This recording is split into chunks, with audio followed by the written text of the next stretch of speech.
Сегодня у нас в гостях тюркский брат из Литвы, из литовско-польских татар, то есть татары Липка. Добрый вечер, Мариуш. Хош келдин. Салам, как у нас говорят. Вот, видите, волк, да? И самое интересное то, что волк это не только символ татар, но также и символ вооруженных сил Литовской Республики. То есть, вот когда мы говорим про символику, да, вот, например, про это. Саха. Да. Человек на коне. Да. Правильно? Да, человек на коне. И я специально эту майку привез моему другу, потому что конь это не только тюркский, но и литовский тоже символ. Нужно вот понимать, что влияние тюрков это было настолько сильное и проникновенное, что очень многие народы переняли тюркские символы, просто трактуя их как свои. Это иногда бывает очень смешно, когда я говорю, да, но волк ведь это тюркский символ, отвечают, так у нас не такой волк, он у нас железный волк, вот, у нас железный волк. Это литовцы. Да, но это уже понимаешь, что это просто смешно, когда люди говорят, что вот у нас волк железный, значит он другой. Вот, а сами липко-татары, мы появились очень простым образом, в XIV веке великий хан Тохтамыш, Крымское ханство, тоже Золотая Орда. Да. Это в то время как раз была большая замятня, когда, ну скажем так, за 20 лет поменялось почти 23 великих хана. Ну, то есть это была большая замятня. И в это время появился Тохтамыш хан, он сам из Сибири, из примерно Забайкалья, Минусинска, ну вот этот род, да, но уже недалеко от Кыргызстана реально, там вот этот его род был, это реально, да. И Тохтамыш хан появился, он был, ну как это, человек, который был последний великий палатин, и он хотел сплотить опять великую Золотую Орду на этих принципах, да. Но он уже был совсем другой хан, он уже был хан, который понимал значение Европы. То есть он понимал, что нужно объединять европейское начало и Азию. Он был очень умный. И таким образом он и великий князь литовский Витаутас, который наш герой, они стали братьями-побратимами. Да, это вообще какое-то для меня такое, знаешь, как это западный герцог режет руку и с тюркским ханом становятся братья навеки. И вы знаете, что, допустим, крымские татары Гиреи, так первый Герай родился в Тракае, это в Литве, то есть из Литвы это все пошло, грубо говоря. Тохтамыш хан придумал с Витаутасом, как возродить Европу и каким образом ее объединить. То есть европейское и азиатское начало. Вот Тохтамыш хан, он был таким, можно сказать, реформатором. Об этом мало кто пишет, потому что это такая очень неудобная правда. Я не знал, например, честно. Он меня импонирует, во-первых, как человек, потому что это был человек, который был не классический такой генерал, знаешь, нужно сзади сидеть, ну там в штабе планировать. Тохтамыш говорил так, только батыр своим личным примером может вдохновить войско. Поэтому Тохтамыш хан всегда водил в атаку конницу первый. Всегда водил, но он был батыр, он был героем. Он в бой шел наряду с первыми. Да он сам первый был, он шел первый, да, он и знамя, он шел всегда, поэтому все говорили, что не то, что ненормально, но просто все были влюблены, и он был как будто бы, ну, не боялся смерти, смерть отступала перед ним. Вот сколько было боев, особенно с Тимуром, да, великим завоевателем. Тимур брал этой военной мыслью, там, техникой, вооружением, а Тохтамыш брал вот этой батырской отвагой. И он всегда говорил, что нету сословий, нету ханов. Все равны и все должны быть по храбрости. То есть, кто храбрый, кто умный, тот и полковой. Он так набрал, и он своим личным примером. Притом, самое интересное, что Тохтамыш был такой не классический. Он ездил в Европу, и он постоянно участвовал в рыцарских турнирах, его никто не побеждал. То есть, он дрался на европейский манер, в рыцарских турнирах, и он бил европейских рыцарей, ну, в тяжелой броне, в тяжелой, то есть он был такой. И когда его встречали люди, они никак не могли понять, что это как великий хан. Они перед собой видели такого прекрасного рыцаря, блестящего рыцаря, сильного, стройного, высокого, который говорил на нескольких европейских языках, очень любил Венгрию, он там постоянно катался в Венгрию. То есть это был такой, ну, совсем другой человек. То есть это был такой, ну, как герой, как батыр, как герцог, такой вот нового типа, такой, понимаешь, такой вот, так его назвали, последний палатин степи. Нам его показывают всегда каким-то диким варваром, который разрушал, сжигал и все. То есть у него истории как бы не было, это по российским источникам. Ну, в Литве он о себе оставил очень красивую память. То есть, ну, Тохтамыш оставил о себе... Просто он был Анда, это был верный друг Витаутаса, и Витаутас его любил, и был верный друг. И я вам скажу, в истории мало таких примеров. Когда Тохтамыш хан ушел из жизни, ну там так случилось, все-таки он своим сыновьям завещал охранять Витаута и литовское государство и дальше после своей смерти. И поэтому Салат-ад-Дин его имя, уже как бы арабское чуть-чуть, сын его привел 5000 кавалерий на Грюнвальдское сражение, и это были первые 1000, которые атаковали крестоносцев. Так мало кто знает, что мы крестоносский орден побили из-за татарской кавалерии тоже, но она уже как-то не очень указывается, но все говорят да-да. И притом, посмотрите, это может только быть в тюркском варианте, отца уже нету, а сын исполняет заповеди отца, притом в таком размере, приводит 5000 сабель, непрошенных сабель, не покупных сабель, 5000 сабель приводит на Грюнвальдское сражение, и татарская конница начинает этот бой, то есть они пошли против крестоносных пушек. Они против пушек пошли, и вот первая это вся залп снес, первая это вся кавалерия, потому что все боялись нападать на крестоносцев, они там укрепились, поставили пушки, поставили заграждения, и они там держались. И татары первые атаковали, они что, не знали, что там пушки стоят? Вот этот первый залп пушек снес все, а потом уже крестоносцы, ну как бы уже не успевали перезарядить, остались без пушек, и потом вся армия пошла дальше. То есть татары проложили, это был первый такой удар, такой смертоносный удар, когда они сломали пушки этих татар, прошли эту огненную зону татары. Вот и все. И потом я подумаю, ну кто из западных людей мог совершить такое? Оставить сыну завещание, и сын продолжал волю отца. Это слово тюрка. Да? Тюрок сказал, тюрок сделал. А вот этих Кутлуга, хана Эдигу, всех остальных, вы знаете, дочь великого хана Тохтамыша закончила месть по своему отцу. То есть настолько был герой, что даже когда не осталось мужского рода, ну, которые могли отомстить за этого отца, его дочь отомстила. Да, дочь. Понимаете? Вот какая семья? Вот это какая семья? Вот если так смотреть, вот это тюрки должны просто как образец брать этого человека, как он воспитал людей, как он воспитал сына, как он воспитал дочь, верность стране, верность себе, держать верность слову. Да. И Тохтамыша хана так и называли, последний рыцарь степи. Так и говорили, рыцарь степи, не хан степи, а рыцарь степи. То есть он говорил народ войска. Он был таким продолжателем лучших традиций вот Чингисхана, вот это такой народ войска. Я вот из этого всего понял, что о Тохтамыше мы очень многие тюрки, я уверен, мало знают.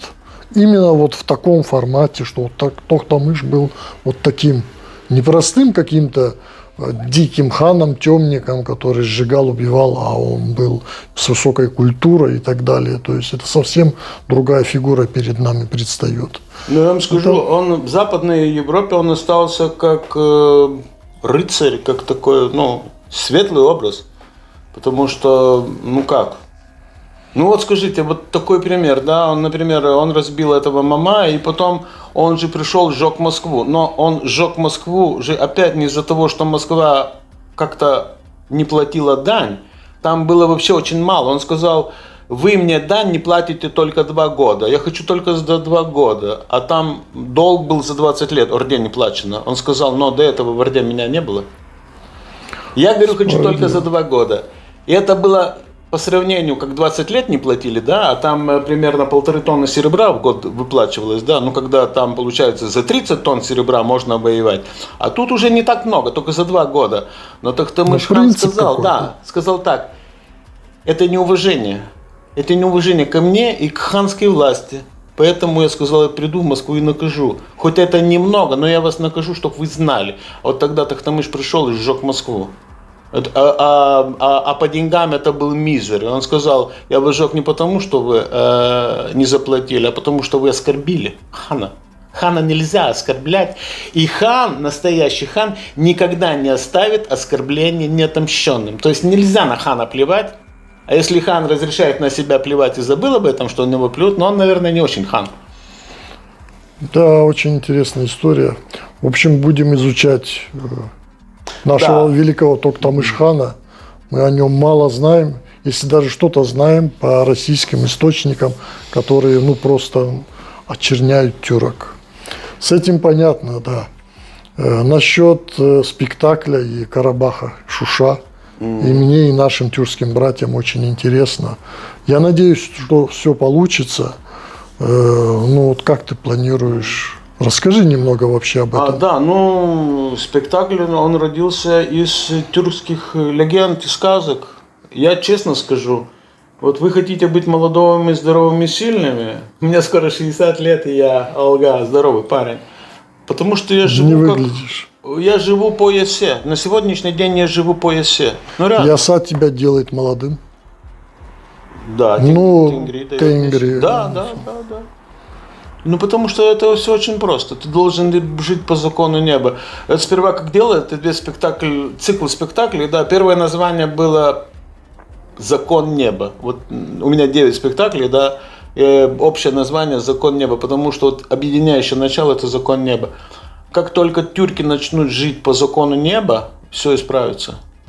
Потому что все религии, они как лепестки на большом дереве тюркском, да. А дерево оно одно, да. Дерево идет от Тенгри, ну, вниз, и да, оно растет снизу вверх. А это все такое красивое, но ветки не главное. Главное это стремление к небу. Вот как есть это такое выражение, меня один казак научил, самое красивое, от сердца к небу. Значит, здороваться нужно не с человеком конкретно, да, а просто человеку говорит от сердца к небу.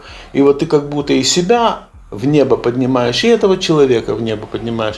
Поэтому у меня там вот такие сказки, легенды тюркские, ну и там цепь идет этих всяких событий. Главный герой, он через некоторое время оказывается в Карабахе конкретно, мы говорим это о 13 веке. И там главная мысль, что тюркский народ и тенгри как будто соединяют тюркский народ. Я вообще не люблю слово, например, татарин или там как-то там. Для меня как-то тюрок это такое возвышенное и красиво, да. Вот мы все должны вернуться в это изначальное состояние тюрка. Вот это изначальное состояние ашина, да. Когда он кует железо, а железо это технологии и передает людям. То есть он берет божественное и божественное отдает людям. То есть вот это по-тюркски. Отдавать людям. То есть человек творящий. И вот как раз в Карабахе происходит вот это осознание, что тюркский мир должен опять возродиться, и возрождение пойдет от Карабаха. Я в это верю. Потому что тюркам нужна победа, и первая вот такая значимая победа – это Карабах, да.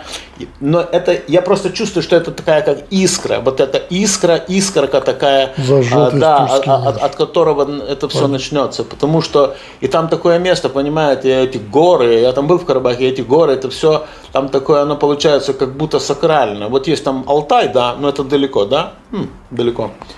А вот Карабах получается как маленькая такая родина. Там, по мне, так может это быть особая энергетика место. какая-то, да? Там возможно. А вы знаете, почему нас называют липка? Почему? Липка по-литовски, по-польски это дерево, липа. Те татары, которые пришли с Тохтамышем, у них не было храмов.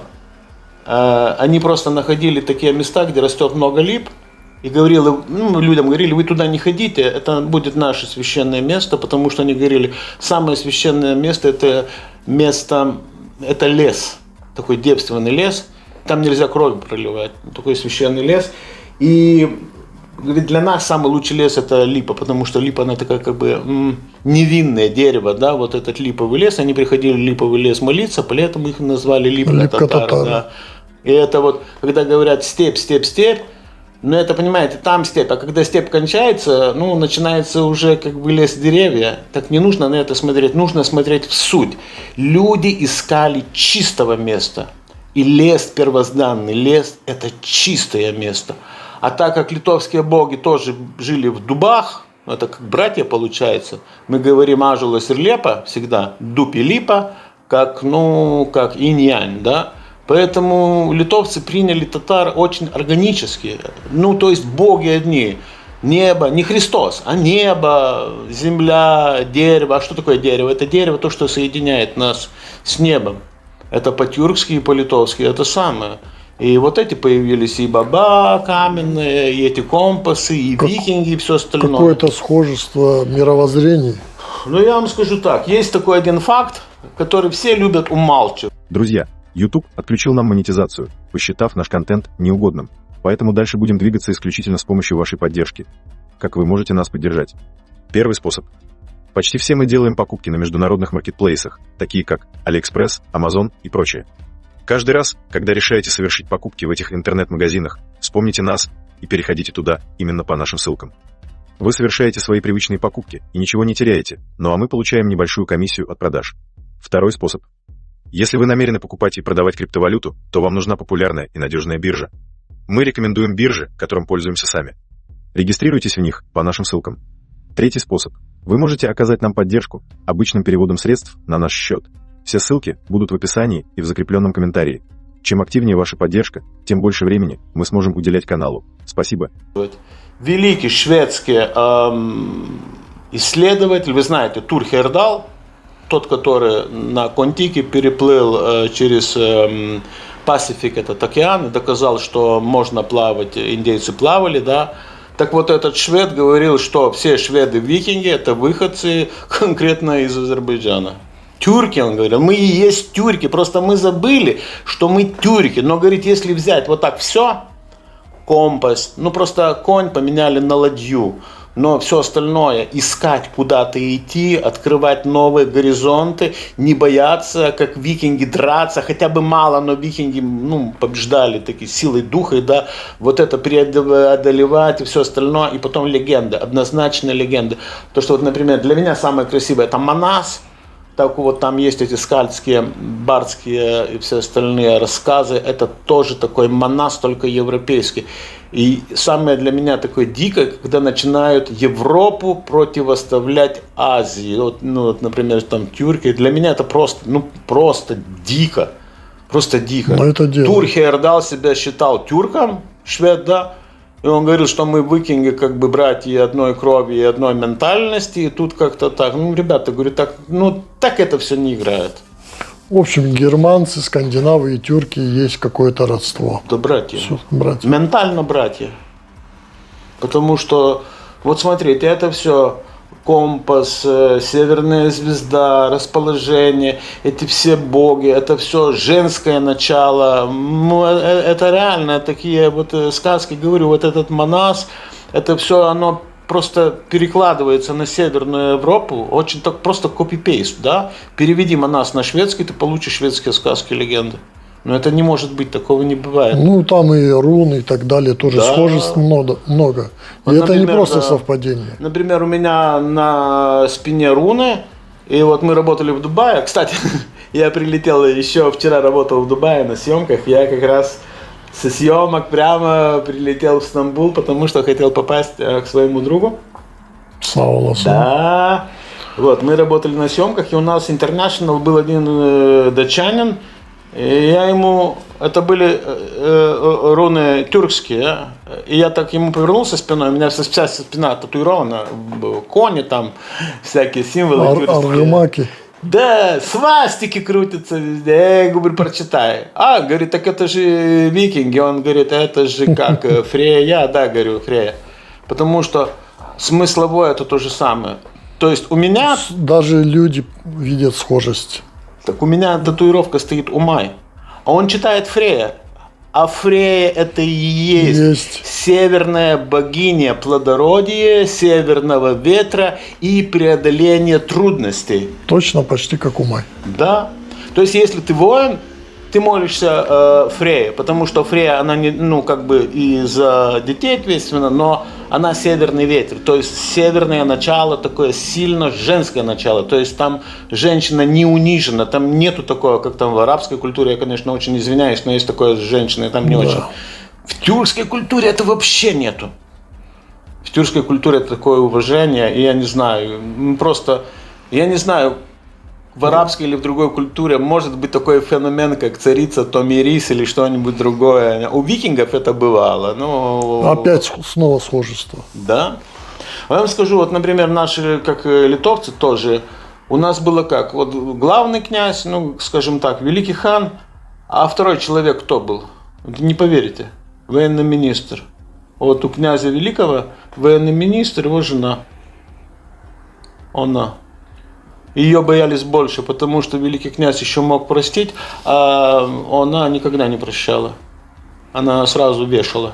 У нее была личная гвардия, 500 закованных в железо кавалерия. И когда великий князь Витовт сходил походами с Тахтамышами куда-то там в Россию, что-то там делал, да, она оставалась за главного коменданта, и ее все боялись, потому что у нее был суд такой очень короткий. Она сказала так: любой, который крадет, он крадет не моего мужа, он крадет у государства.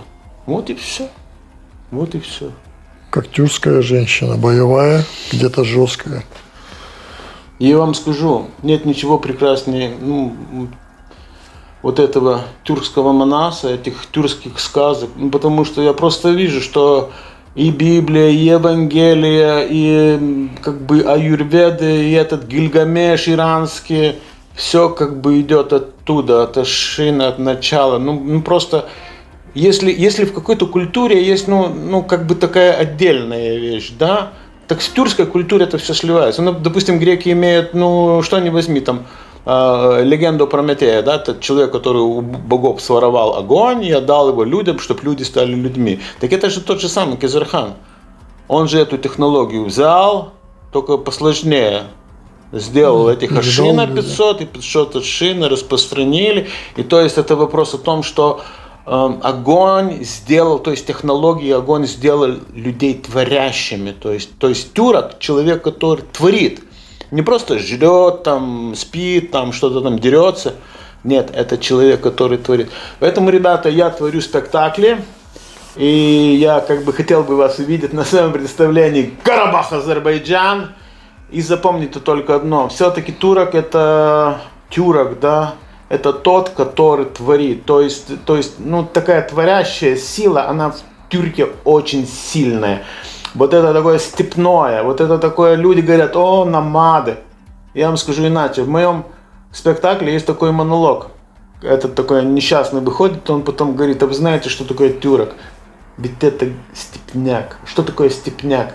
Это человек, который не привязан. У него нету должности, у него нету домов, у него нету земель, он свободный как ветер, у него нету вот этой карьеры у падишаха, не надо делать, понимаете, он свободный, он летит. А только свободный человек может быть творящим. Творящий, да. Только айфоны, айпады и все остальное рабы не могут с таких вещей сделать. То есть это только свободные люди могут делать. Поэтому я уверен, что тюркский мир ждет, ну, просто рассвет. Ну, я не знаю, я в этом уверен. Ренессанс. И я просто это вижу, как Манас возрождается, все возрождается. Это уже происходит. Если мы с тобой здесь познакомились, я хыска-турок, тюрок Кавказа, ты липка-татар, тюрок польско-литовский, это уже что-то означает. Значит, у нас судьба, то есть у тюркского мира ждет его блестящее будущее, тюркский мир. Я скажу так. Это же не все, да, не просто так. Я скажу так, ну в тюркском мире это все очень взаимосвязано. Вот, допустим, ну, многие, наверное, даже не знают, кто такие липка-татары. Ну, нас очень мало, мы были очень давно, какие-то там, вы там в Польше католиками стали, а мы и в Германии есть, мы там протестантами стали у императорская гвардия. Ну, вот такие вещи. Но, говорю, посмотрите, приходит критический момент, 18-й год. И во главе Крымской республики встает кто?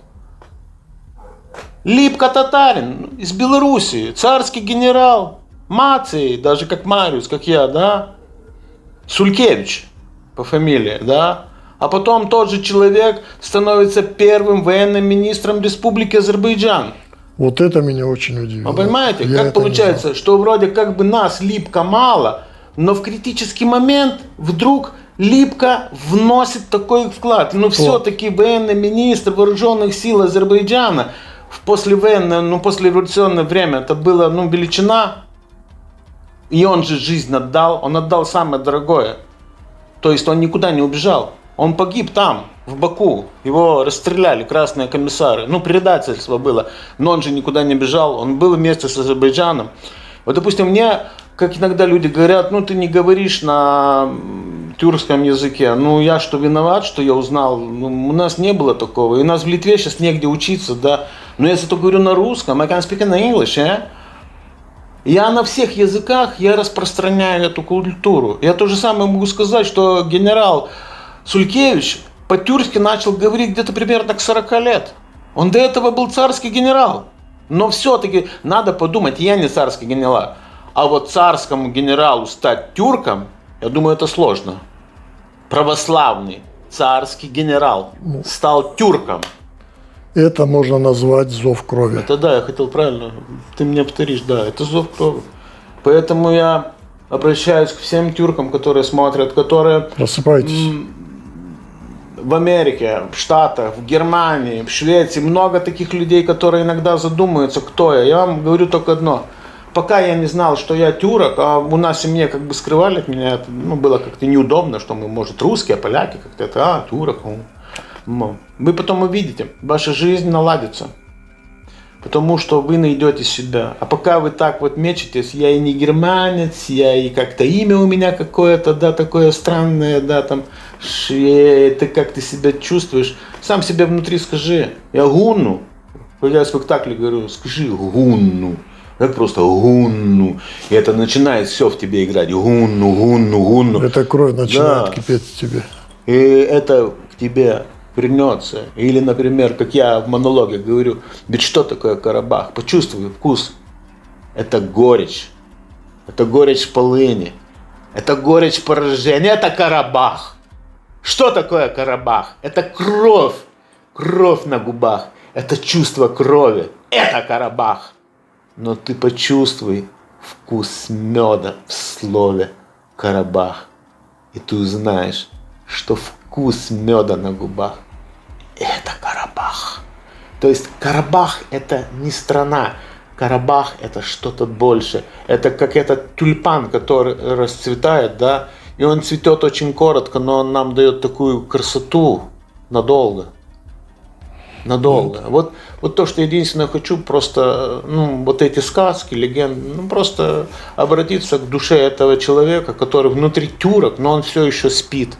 И ему рассказать сказку на ночь, чтобы он проснулся бы на утро тюрком и сам себе сказал, я же не европеец, я как-то так, иначе. И тогда, ребята, все станет на свои места.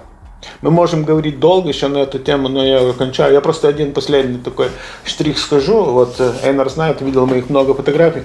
Я когда стал тенгрианцем, это без никаких, я серьезно говорю, я скинул 72 килограмма, это нереально. Но я сбросил 72 килограмма не из-за того, что я тенгрианец, а из-за того, что я нашел себя.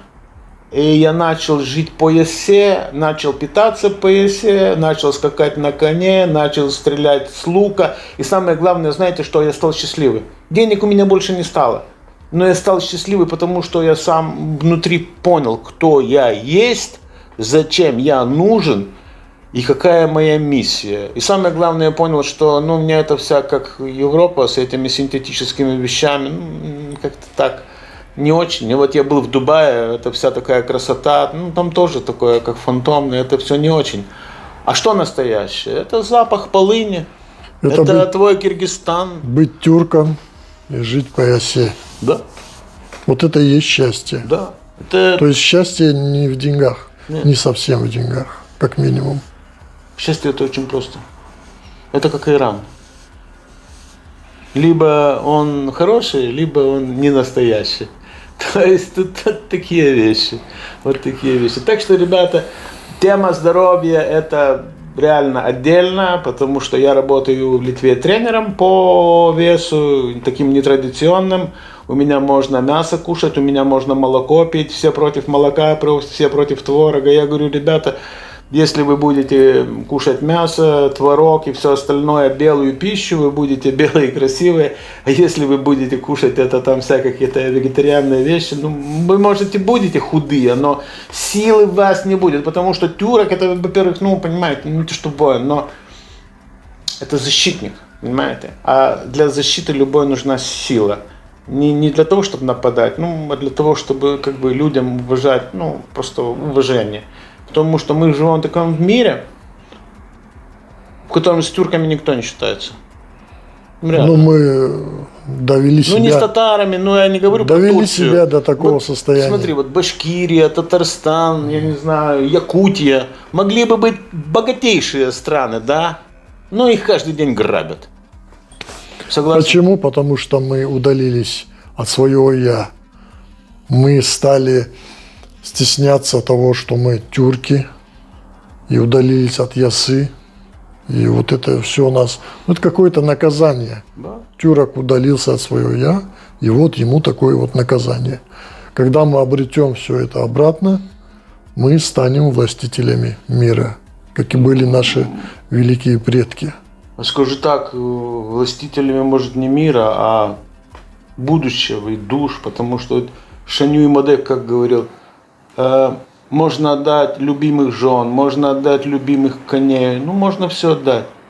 Но даже кусочка пустыни нельзя отдавать, потому что государство и есть земля. Земля. Нельзя врагу отдавать ни одной пяди, никогда.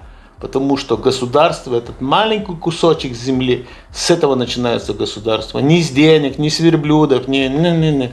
Государство начинается с того, что этот кусочек земли мы не отдаем.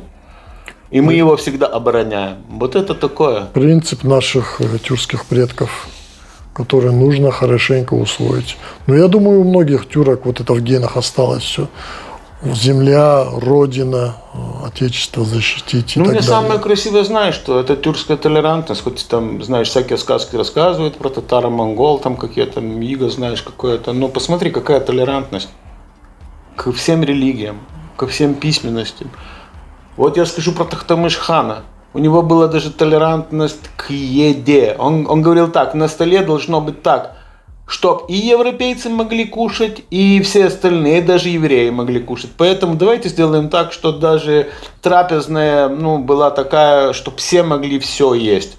Это значит что? Что великий князь Витаутас, литовец, не потреблял алкоголя, и алкоголя на литовском столе не было. Хотя пиво, водка там у нас лилась рекой. Из-за чего? Потому что было очень много татар, татары не потребляли алкоголя. Ну, значит, и мы будем не потреблять алкоголя, потому что так. Вот это, понимаешь, это такая толерантность. Кстати, братья тюрки, держитесь подальше от водки. По возможности переходите на кумыс, на натуральные напитки, но водка ни в коем случае. Ну и напоследок, что бы ты хотел сказать вообще тюркским братьям? Может, у тебя есть А я какое-то только слово? могу сказать то, что ты сказал. Вот смотрите, вот наши братья в Северной Америке, вот эти индейцы, да, почему они там проиграли? Не потому, что они были плохие водки, а их просто споили и казино проиграли. Вот то же самое и русские сделали с Сибирью. Они не могли ни победить ни чукчи, никого. Вот это они завозили водку и свои порядки, и нравы, и эту самую коррупцию, только она тогда называлась иначе. Уничтожение, завоевание через деградацию. Да, моральная деградация. Сперва, помнишь, как в этой знаменитой книге, когда Винету говорит, я помню своего отца, и когда он пил бутылку виски, мне казалось, что не великий вождь выпивает бутылку виски, а бутылка виски выпивает великого вождя. Так и есть. Ну вот, братья тюрки, усваиваем уроки и благодарим нашего тюркского брата из Литвы. Спасибо, Мариус. Алга, брат. В следующих трансляциях. Да, я думаю, что увидимся. есть 9 спектаклей, «Рыцари Шамбалы», «Карабах, Азербайджан», «Яса», и для каждого тюркского народа есть примерно эпос сделанный, ну и вам, может быть, всем было бы интересно пообщаться, так что на этом клипе-ролике есть информация, как найти меня, и я всегда согласен делать это все для своих, ну, без каких-то там таких... Для своих братьев тюрок. Все, Спасибо. Всем до свидания. Алга. Алга.